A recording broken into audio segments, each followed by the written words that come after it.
కట్టరా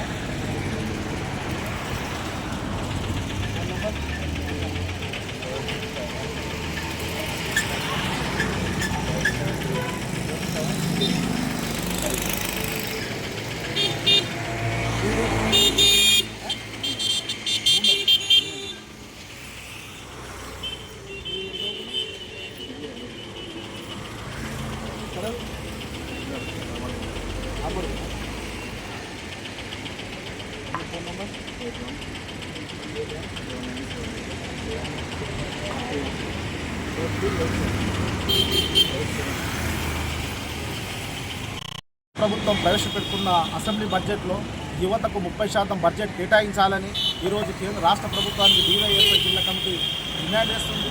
గత ప్రభుత్వాలు నిరుద్యోగ యువతకు నిరుద్యోగ వృత్తి చెల్లిస్తామని హామీ ఇచ్చి ఆ హామీలను తుంగలో తొక్కిన పరిస్థితి ఉంది. ఈ అసెంబ్లీ బడ్జెట్లో కూడా అర్హులైన ప్రతి నిరుద్యోగ యువతకు 3016 చొప్పున నిరుద్యోగ వృత్తి చెల్లించాలని ఈ సందర్భంగా డిమాండ్ చేస్తున్నాము. వివిధ శాఖల ప్రభుత్వ రంగ సంస్థలలో వివిధ శాఖలు ఖాళీగా ఉన్న ఉద్యోగాలను భర్తీ చేయాలని డిమాండ్ చేస్తున్నాము.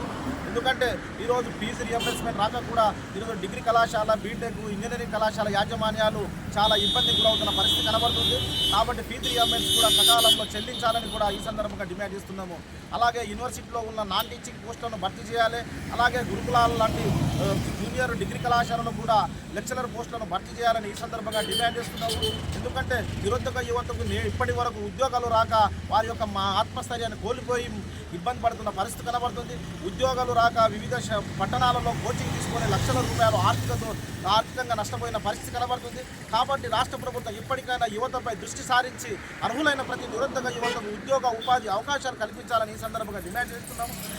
నేడు జరగబోయే అసెంబ్లీలో కూడా నిరుద్యోగ యువతకు 30% బడ్జెట్ కేటాయించాలి. అలాగే నిరుద్యోగ యువతకు క్రీడా బడ్జెట్ కూడా కేటాయించి ప్రతిభ గల విద్యార్థులను యువతను జాతీయ అంతర్జాతీయ స్థాయిలో తీసుకుపోయే విధంగా స్పెషల్ బడ్జెట్ కేటాయించాలని ఈ సందర్భంగా రాష్ట్ర ప్రభుత్వాన్ని కోరుతున్నాము. నా పేరు తిరుపతి, DYFI జిల్లా కార్యదర్శి, కరీంనగర్.